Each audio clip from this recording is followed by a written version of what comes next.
3, 2, 1. About 3 minutes after the explosion, I was able to articulate to my crew where the med bag was, told them like which medicines to give me, burn creams go here. And then at some point in doing all of that, someone else with medical knowledge had shown up and my brain just turned off. Today I'm with Adam Knowles of Ballistic Highspeed. You've probably seen the clip, an explosion, slow motion, 200,000 frames per second, and Adam right in the middle of it. But the real story, it's what happened after the blast, and that's what we're here to talk about. I don't remember this. I got to meet the crew that flew me, and they said they're sitting in the back, they're doing sternum rubs, and they're trying everything to get me conscious, to the point they had given up. And the guy said he's just sitting there, and then out of nowhere, I just go, well, this can't be good. We've got a full day ahead. Shop tour, range time, slow motion gear talk, and maybe a few surprises along the way. But before we just get to blowing stuff up, we got a bit of driving to do. Do you remember your very first thoughts when you were actually conscious enough to have thoughts after it happened? Yeah, and none of them were good. I had charred skin because I had 3rd-degree burns on 12% of my That is a extremities. lot. And so it's a bunch of fried skin. And in order for your nerves to be able to do anything, they have to get the fried skin off. Normally, it's not a big deal. They bang you up with some fentanyl or some Dilaudid, you don't feel a thing. The problem is, I had a brain bleed, so I can't have pain meds. And I have a broken jaw. And so I remember I'm just sitting in this bed and I have a nurse on each arm just holding them. And then they are just going to town, no pain meds, till I was like convulsing in pain and they forced me to stop. And this nurse goes to talk to me and I forget what he said. And I was like, have you ever been punched in the mouth in here? He was like, well, hold on, let's not make it the first. This had to have been what the CIA was doing to dudes on black sites or something. Someone's got a friend in Syria. But you got the shot. We got the shot. I asked while I was on the ground. I know I'm out of the fight, but did we at least accomplish the mission? Mission accomplished! Ballistics and slow motion are pretty cool, but sometimes you just want to put a gun in a friend's hand and see what happens. So today, we hit the range. And as usual, I brought out some of my favorite pieces. Are you a gun nut? I'm not a gun nut. Just like a casual user. Yeah, very casual user. I'm a super huge gun rights advocate, but give me shotgun, rifle, pistol, and like that's kind of it. You know, we don't only work with gun creators. We work with car guys and watch guys, and I just like taking people to the range because I love it. I'm a huge 2A advocate, and I like to put guns in people's hands that they may never actually get to shoot. This is the HK P7. My editor loves reusing the word squeeze cock. Squeeze cock. Every time, because it's a squeeze cock trigger. So on to you, man, shoot anything you want. That is accurate as hell, I will tell you that. Oh, so when I miss, it's on me. That's it, so that's your safety, that's the whole... That's it. Your safety, squeeze that thing. That's what she said.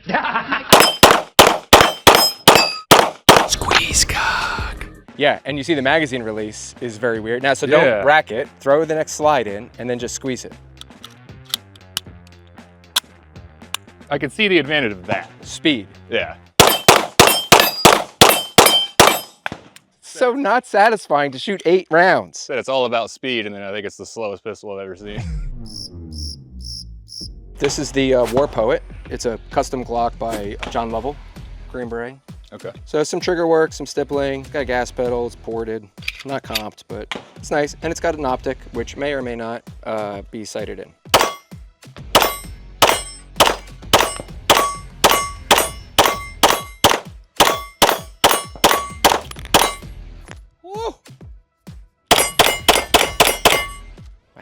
Trying to do the Nick thing. You're not that guy, pal. How much of the science are you interested behind it? Like the Mythbusters? Oh, all of it. You are? Yeah. Because, so, remember how we said that the Army kind of targets a certain demographic of people? Well, I didn't really do well in school. I never paid attention in math and physics and all that. On one hand, I wish I would have, because now, being a machinist and everything, it's all math and physics. But on the other hand, every episode, like Bryce is like my teacher. Because he's talking about all these different things and I'm basically our audience. So I know when to be like, Okay, what does that word mean? What the hell is even that? You're learning the way we all wish we could learn in school. Or when we had that one good science teacher that was just made it so much fun Or like to if learn. the fat electrician was my history teacher. Oh, what do they teach in this place? Behind every epic slow motion explosion is hours and hours of mind-numbing boredom, high-end camera setup, and two dudes making it up as they go along. I'm Adam. I'm Bryce. Join us on our journey for Ballistic Highspeed. So we start the channel shooting a ballistic dummy head with a 50 cal armor piercing incendiary. And we put all of it in the title. We broke every single YouTube rule. Yeah, you that did there long is. title, which is very specific. Yes. And to this day, it's never been struck down. Are you shocked that nobody else did this before you guys? Given the popularity of like Mythbusters and these kind of sciencey shows. I am until Bryce tells you how much the cameras cost. I declare bankruptcy! He also is the industry professional for high-speed imaging. Oh, Like if you interesting. gave that camera to even a videographer and told them to make like quality like Bryce does, it would fall short. It's gotta be incredibly difficult to actually get the shots that he gets. Yes, yeah. So it's kind of funny. I'll have friends, they'll be like, hey, next time you're making a video, like, can I come out and watch? And I'm like, it is incredibly boring on set. If we film for 7 hours, we might do 7 shots. The star for you guys is a moment, a needle in a haystack Yes. that you are trying to capture. What kind of future plans? You plan on expanding, blowing shit up, car crashes? Like, is there other? Yeah, so we already have like domain names and LLCs and stuff for a second channel, Ah, that's so great. where it's gonna be the same kind of feel and roll and everything to it. It will just never have a gun or an explosive on it. My background coming into this was I had always wanted to run my own business. I've probably been in a dozen attempted startups, and then the last one was for just myself doing gunsmithing. And that got to a point where I could pay the bills. I would work at my brother-in-law's pool servicing thing, being a pool boy to kind of, so it was kind of like 2 jobs going on. One's for me and then one's just, you know, I have a mortgage. That's as good as money, sir. Those are IOUs. There is a segment on Top Gear. It's called A Celebrity in a Reasonably Priced Car. Okay. And hopefully I'm small enough that they won't sue me for taking this idea. We're gonna do a creator firing a reasonably priced handgun. And we're gonna do a bill drill from 15 yards, and you're gonna get 3 shots at it. I've never actually ran a timed bill drill. What they did on Top Gear was they trained the celebrity to go around the racetrack. They had a professional driver train them, and then they got 2 laps. And then they put their time on a board, and they ranked all of the celebrities against each other. Gotcha. So That's this, pretty cool concept. This is the first one where we're actually gonna have a board, and it's because I didn't want Nick to be on the board. So as I watch your series, I'm just gonna have to watch myself. Your name, yeah. Well, that's why I want my wife to do at The least one. declination of my career just going down. Okay. I think I only hit 2 on that. 283. That's not good enough! 138. Oh wow, you just really go for it. I'm gonna walk towards it like Nick does and miss, and we'll just audio in post. afterwards. In post, we'll add all of the.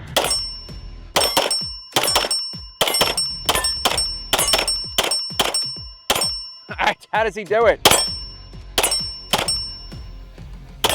I think you hit more while you were walking than when you stopped. The other thing I gotta look into is prism glass, because I found out I have astigmatism. Time heals all things. I bought a Vortex. My buddy was like, hey, they're having this sale, you should get one, and I got it. Hey, dude, I was like, this thing's a piece of shit. He's like, what do you mean? He's like, I'm looking at mine right now. I was like, yeah, it's got like 7 dots in mine. And it was your So he drives over and he's like, dude, it looks perfectly fine to me. So I hopped on Twitter and I was like, what the fuck is up with all these red dots having like 7 individual dots? I just got roasted. They're like, you have an astigmatism, you fucking moron.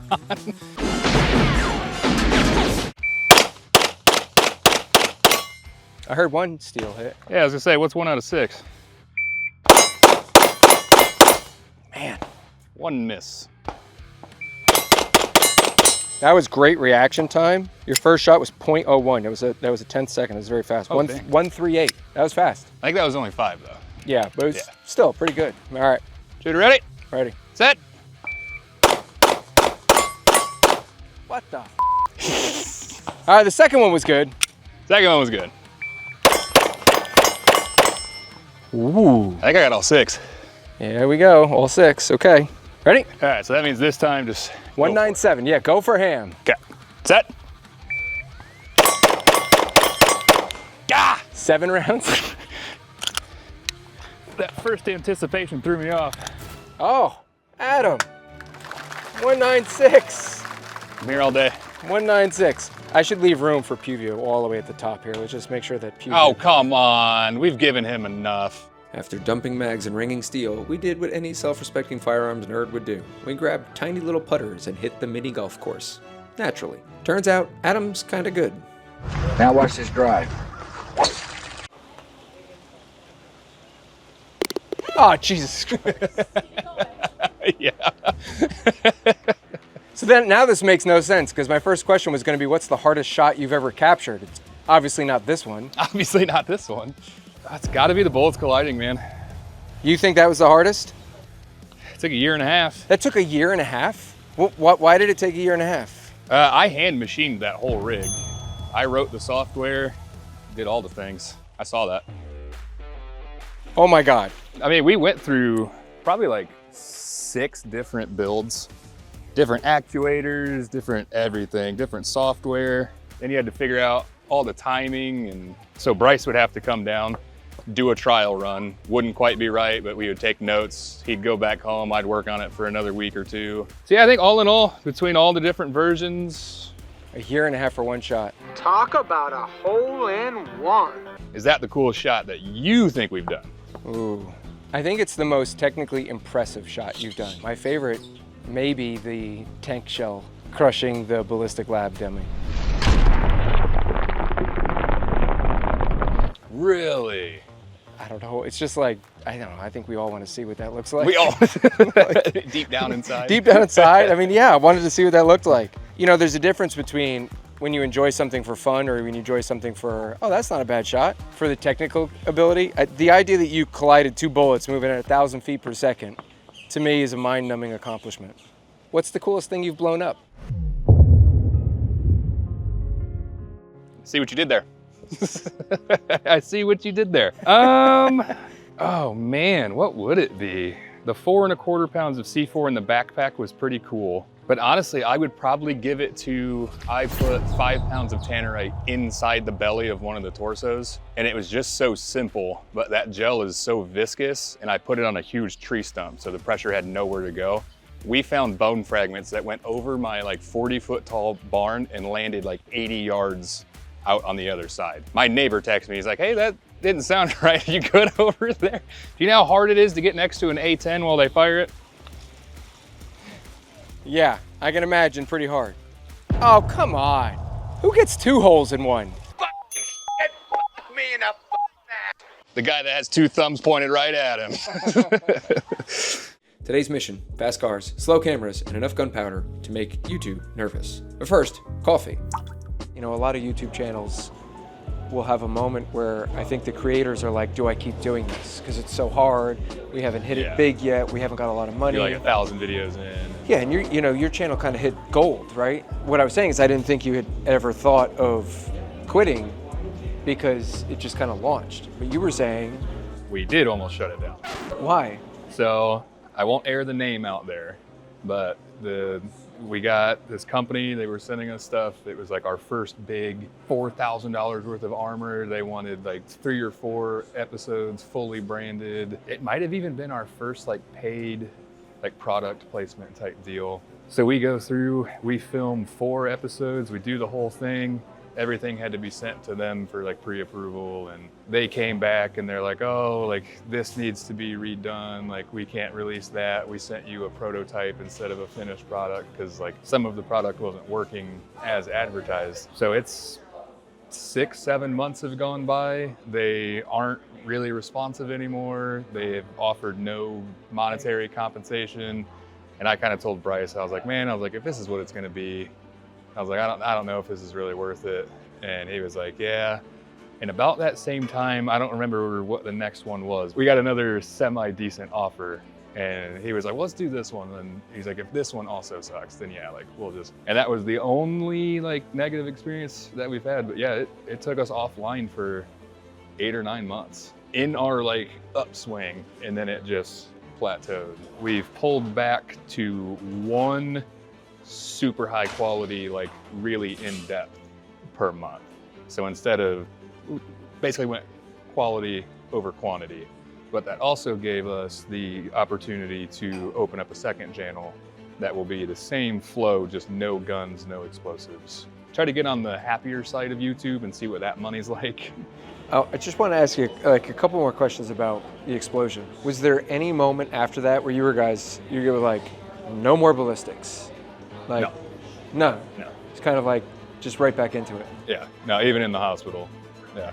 My mom called me, or she came to the hospital, and she was like, okay. She's like, she's like, you're still allowed to do YouTube, but you have to make puppy videos. You don't like it? You can kiss my furry little butt. My wife Lana was in the room. She's like, it's not gonna work. Are you making money, or is it still so much goes into the production, the cost of equipment, everything, you're not quite? Yeah, I would say we make some money, not like what people think. Oh, well, that's why I say, because I'm sure everybody just assumes everybody on YouTube is rich. And you have a million subscribers, you're a millionaire. You're tons of money, and you're all living, you're all whistling diesel. Well, I mean, even at the amount that we did start to make, I mean, you just pay more in taxes. So I mean, like, you have an uphill fight the entire time. Plus the videos get more expensive. And the videos get more expensive because you make more money and you want to go somewhere with them. Right. And so then we you invest expanded more into Pepperbox, which requires like exclusives. So now you got to take time to do that. And so I would say like end of this year, I think we'll actually be doing pretty good. Do you think it's possible, if you put in the effort and the time, that anybody could really make it? I think everybody can make it to an extent. What are the limiting factors? You can find enough people to watch about any content. I cruise around Twitch and somebody will have like 60 some odd people watching them, donating money, and I'm sitting there watching it like, what is this? The biggest factor, I mean, over 1 million subscribers is the top 0.04% of YouTube. It's like you made it in the NBA. So, but other leagues still exist. So like, yes, if your 10-year-old wanted to fire up a YouTube channel, he's consistent in his uploading, and he learns to grow based on his subscribers and pays attention to the comments and all of that stuff. Yeah, he can, anybody can get a sizable following. Whether you're gonna be able to make a career out of it and go all the way up to 10 million subscribers, I think there's a lot of luck in that. You do? Yeah.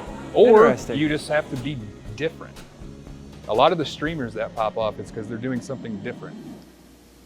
So you're telling me there's a chance? Spending the day with Adam was a reminder that behind every viral clip is a story of risk, resilience, and reinvention. Ballistic Highspeed is more than slow motion. It's purpose in motion. Adam, thank you. Appreciate you coming out. I really do. Thanks for having me. It's great for taking the time. 3, 2, 1. Yep, that's me. You're probably wondering how I ended up in this situation.